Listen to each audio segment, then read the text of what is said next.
Boa noite. Boa noite. Oposição quer que CPI da Petrobras apure acusações de ex-diretor da estatal. Paulo Roberto Costa denunciou o pagamento de propina a dezenas de políticos. Presidente Dilma afirma que vai esperar acesso aos documentos para tomar decisões. Aécio, candidato do PSDB à presidência, chama as denúncias de Mensalão 2 do PT. Marina, candidata do PSB, disse que a corrupção ameaça a Petrobras e quer investigação. Em reforma, o Museu do Ipiranga não abrirá no Dia da Independência pelo segundo ano consecutivo. E Mostra de Arte em São Paulo traz obras que chamam a atenção pelo material usado. Tem até comestível.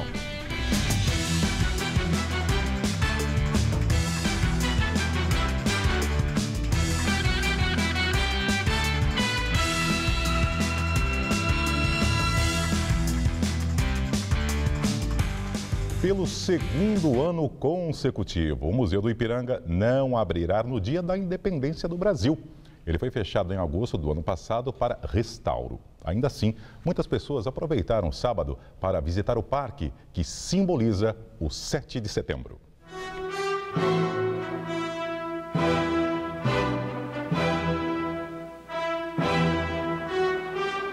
É no Parque da Independência, no bairro do Ipiranga, que fica a Casa do Grito.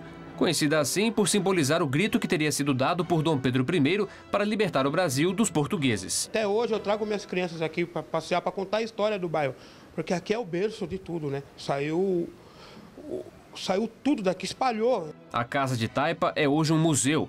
Neste famoso desenho da Independência, ela aparece ao fundo. Não há comprovação de que a construção já estivesse de pé no dia do grito. O documento mais antigo da existência da casa é de 1884. 62 anos depois do ato do imperador. As fotos expostas no museu mostram famílias que habitaram o espaço. Ela retrata o cotidiano daquela época, né? Eu gosto muito de sentir isso, de sentir o cheiro daquela vida, né? E nada melhor do que tocar e sentir. É melhor do que contar, né? A casa teve vários moradores ao longo dos anos e acabou se deteriorando. O imóvel passou a pertencer ao poder público em 1936. De lá para cá, foram 4 grandes reformas. A casa ficou relegada ao abandono até 1955, quando uma campanha realizada pela Sociedade Geográfica Brasileira e o jornal A Gazeta atribuiu caráter histórico ao imóvel. As reformas foram feitas em 1958, 1970, 1981 e a última em 2007, sendo reinaugurada em 7 de setembro de 2008. A colonização nossa, a vinda dos portugueses para cá, e a gente tem isso vivo, né?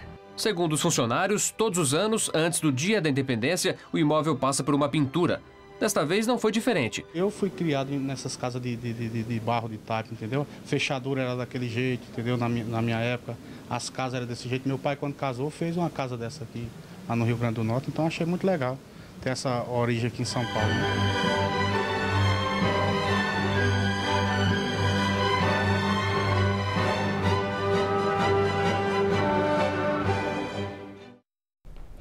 Em entrevista de capa da revista Veja desta semana, o ex-diretor da Petrobras, Paulo Roberto Costa, cita ministros, os presidentes da Câmara e do Senado e governadores, incluindo Eduardo Campos, por envolvimento no esquema de corrupção da empresa.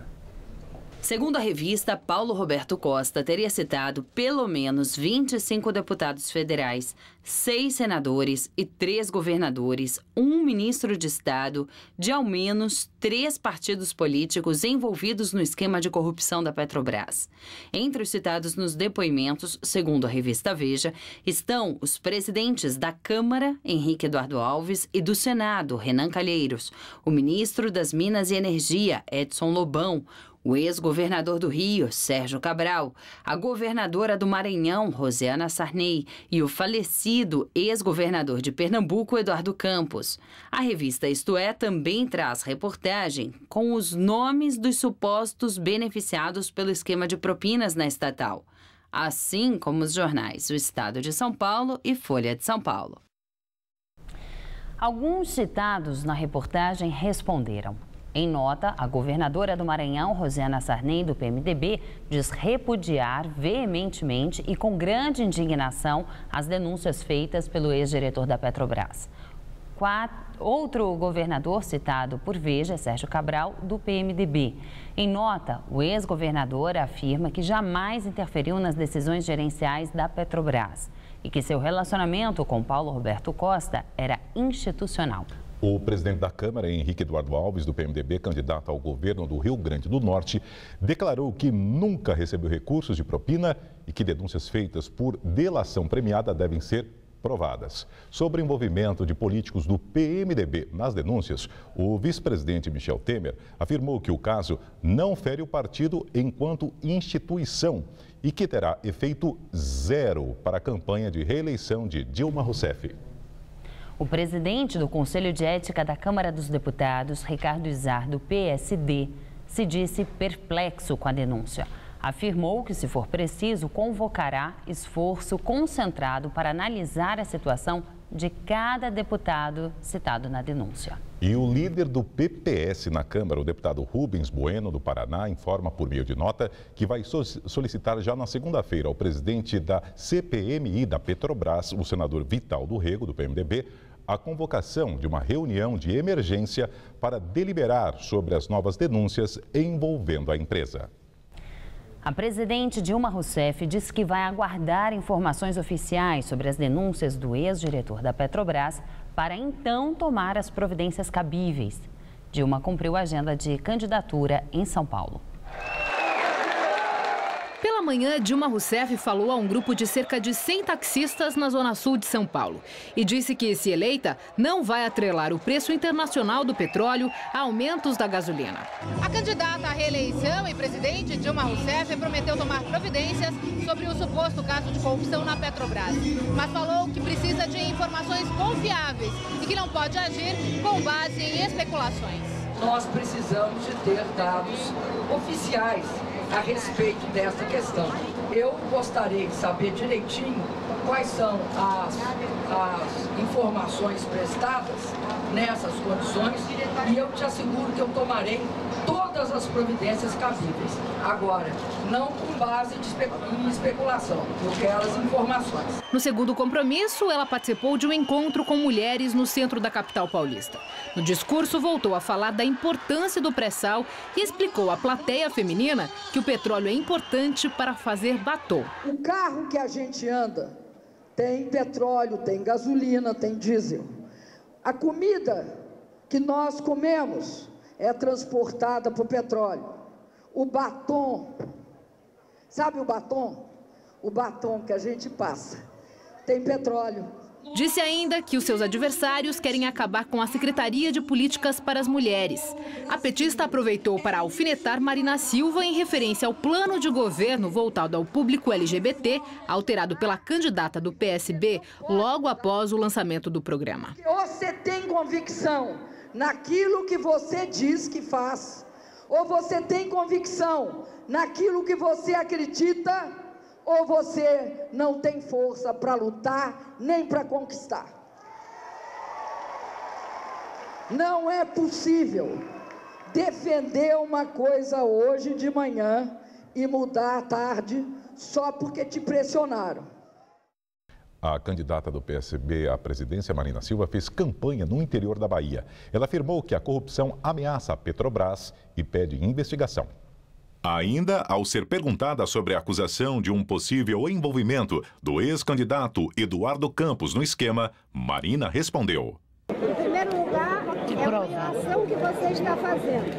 O fato de ter um empreendimento da Petrobras feito no seu estado não dá o direito a quem quer que seja de colocá-lo na lista dos que cometeram qualquer irregularidade.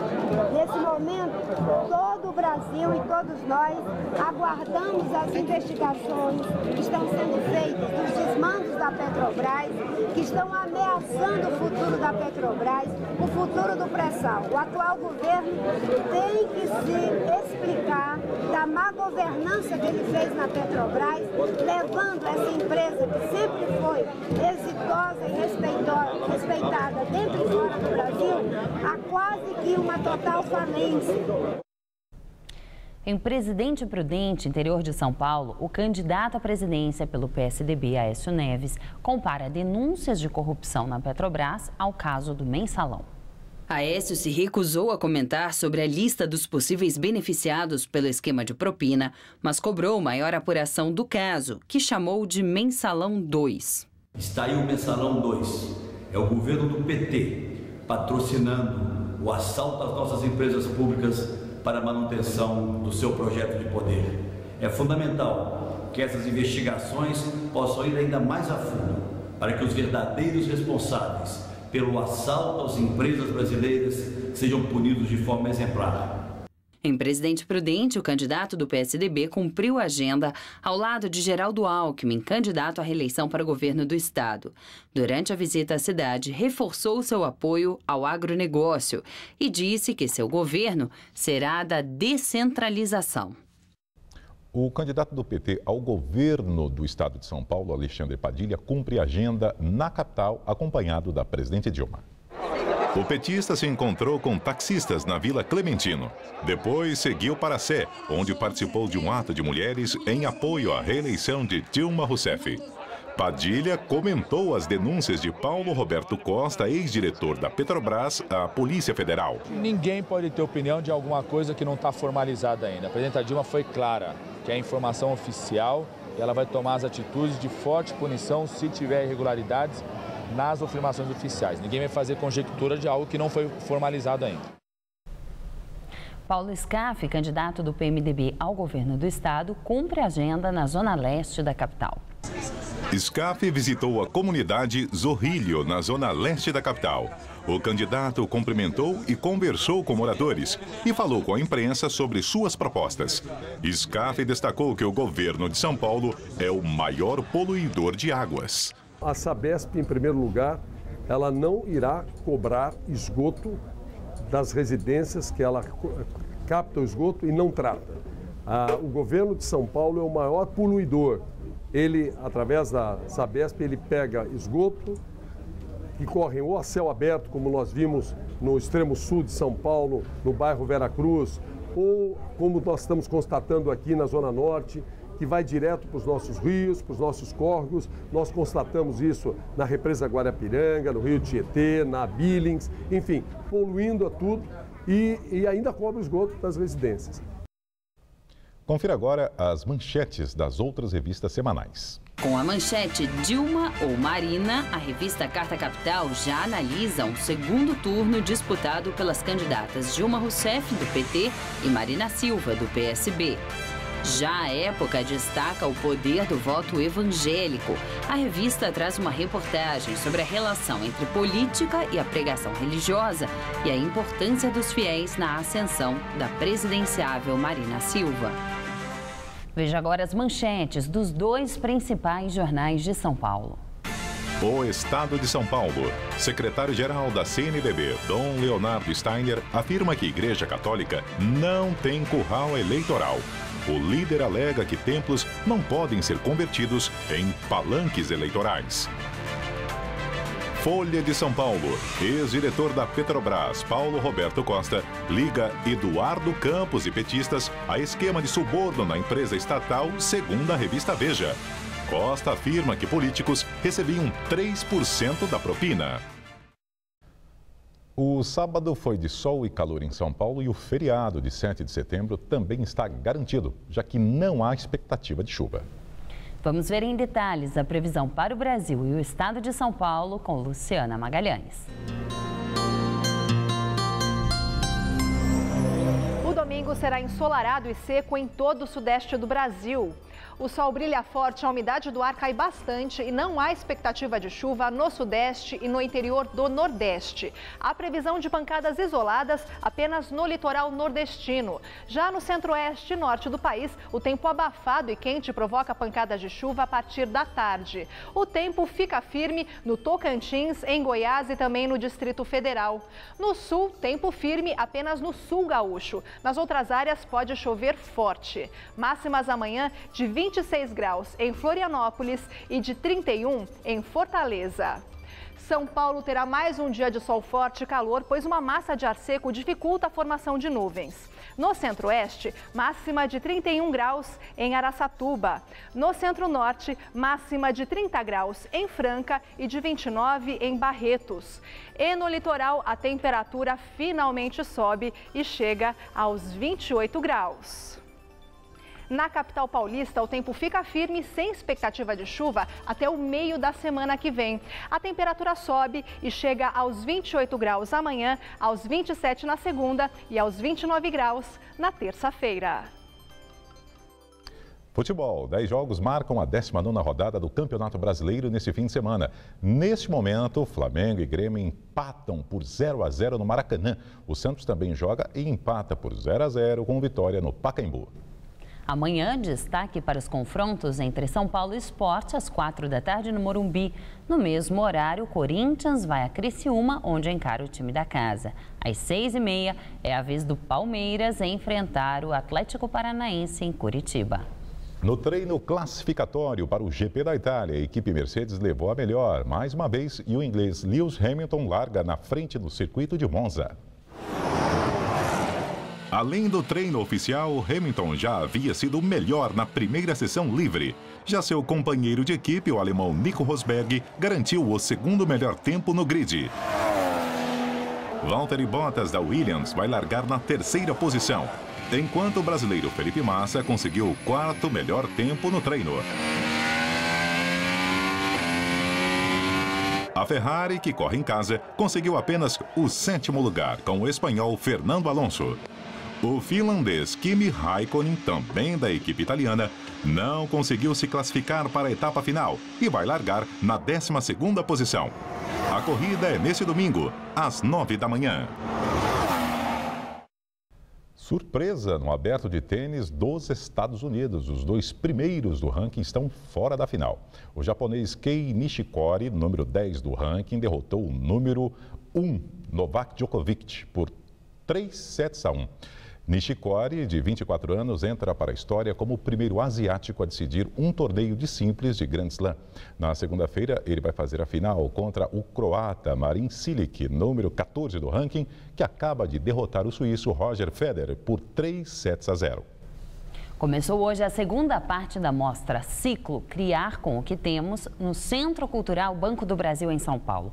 As obras chamam a atenção pelo material utilizado. Entre elas está uma que é comestível.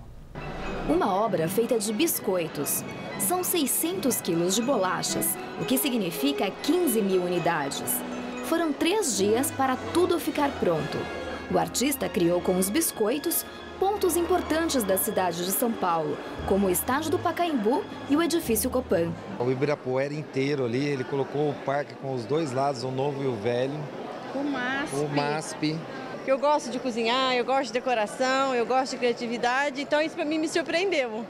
Que tal poder provar uma obra? Esta aqui não foi feita apenas para ver. O visitante também pode comer. A ideia da mostra Criar com o que Temos é pegar algo que já existe e ressignificar o objeto. Muito legal, muito divertido. Tá gostoso? Sim. O trabalho do chinês Song Dong faz parte de uma série que ele produz chamada Yanti City, Comendo a Cidade. Em 2004, ele fez um mapa-mundi de balas que os visitantes degustaram. A mostra foi dividida em 2 partes e neste sábado, a segunda parte foi inaugurada. 14 artistas de gerações e nacionalidades diferentes estão expondo. Os materiais utilizados são os mais diversos. Este lustre de 5 metros de altura foi feito com mais de 25 mil absorventes íntimos. Esta outra obra é uma estrutura geométrica composta por milhares de poliedros, feitos com mais de 10 mil palitos de dente. Todas essas coisas que a gente convive no dia a dia, né, que a gente joga fora, que a gente não sabe onde elas estão, a gente não sabe o que fazer com elas de alguma forma, e elas, por esse excesso produzido, podem, através do próprio excesso, produzir uma arte muito interessante.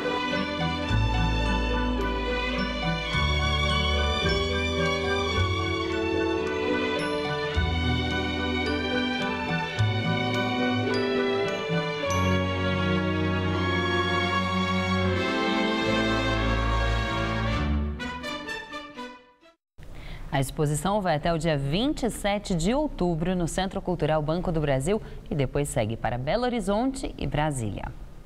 A seguir, o governo de Serra Leoa proíbe moradores de sair de casa por causa do ebola. E tempestades causam mortes e estragos na Ásia. No Paquistão e na Índia, mais de 250 pessoas morreram após enchentes.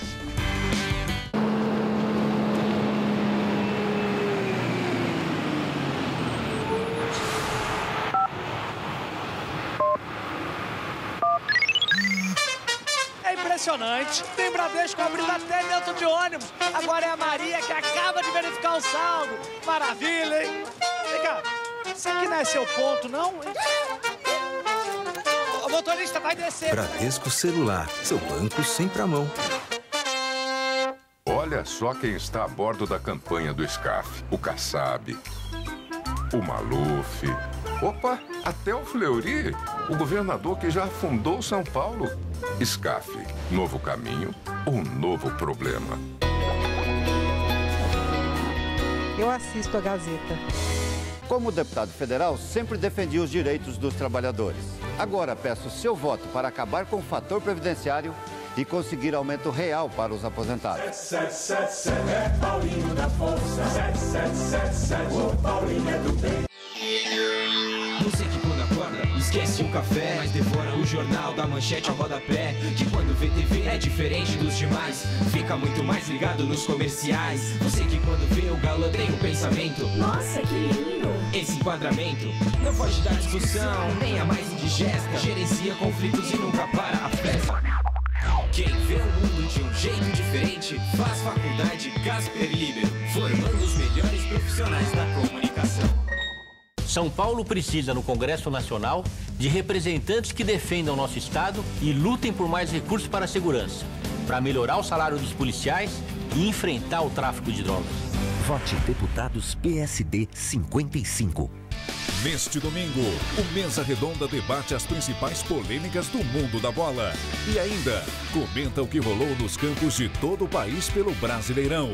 Quem gosta de futebol, se liga no Mesa Redonda. Neste domingo, 9h30 da noite.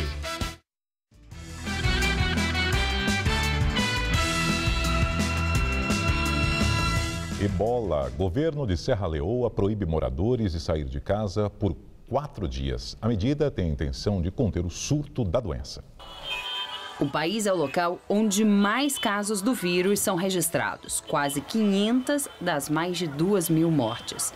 Outro recurso recém-implantado para o controle da contaminação é o uso de laboratórios móveis que permitem o diagnóstico da doença de forma mais rápida. Ainda em busca de medicamentos, a Organização Mundial da Saúde propôs que seja utilizado um soro que seria produzido a partir do sangue de pessoas que foram consideradas curadas. A organização estipula que 90% dos locais com casos de ebola não tenham estrutura para oferecer tratamento aos doentes. Na Alemanha, ferroviários entram em greve pela 2ª vez na semana. O serviço de trens já havia sido interrompido na segunda-feira. Os condutores e trabalhadores do setor pedem aumento de 5% e diminuição da carga horária semanal. A greve afeta milhares de pessoas. Outra paralisação também atrapalha viajantes na Itália. Funcionários do controle aéreo do país pararam de trabalhar durante 4 horas para protestar contra o corte de gastos no setor. Muitos passageiros não sabiam do cancelamento dos voos e relataram dificuldades para conseguir informações. Na Grécia, primeiro-ministro anuncia diminuição de impostos após 4 anos de política econômica impopular. O premier afirmou que o país está saindo da recessão, mas que as medidas serão tomadas gradualmente. Com o anúncio, o país ganha um respiro após a crise, marcada por protestos e altos índices de desemprego. No Japão, insetos ganham mais espaço na culinária. Depois da explosão em Fukushima em 2011, os insetos começaram a ser um acompanhamento mais frequente nas refeições dos japoneses, por ser um alimento fácil de ser encontrado. Outro atrativo já foi confirmado pela ONU. Alguns desses animais contêm a mesma quantidade de proteínas e minerais que outros tipos de carne. Ainda de acordo com a organização, o consumo de insetos contribui para uma dieta balanceada e previne a obesidade. A experiência gastronômica pode parecer exótica até para os japoneses. Ao provar a receita pela primeira vez, essa jovem disse que o gosto é bem familiar. As asas lembram nozes e o corpo tem gosto parecido com camarão.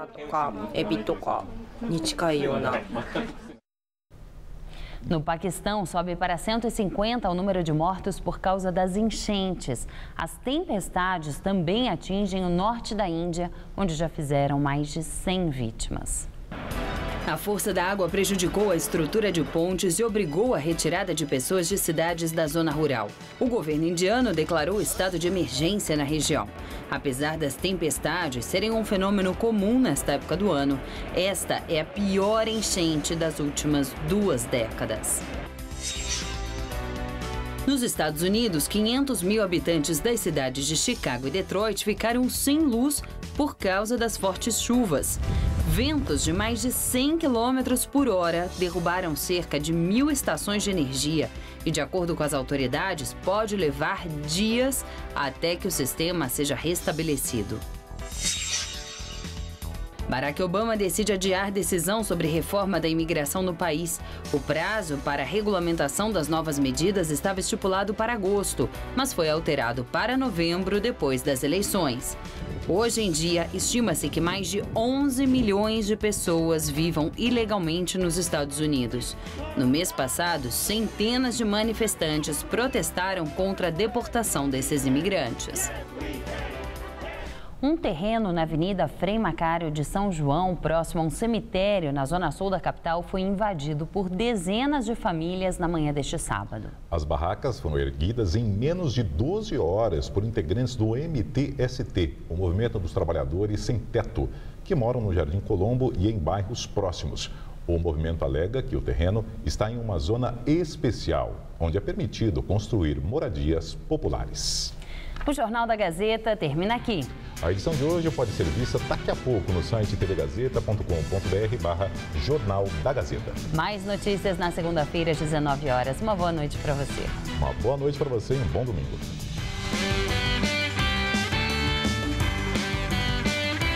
Conheça os bastidores do trabalho de um dublador com o Vem Comigo. Domingo, logo após Mesa Redonda. Assista agora, Gazeta Imóveis.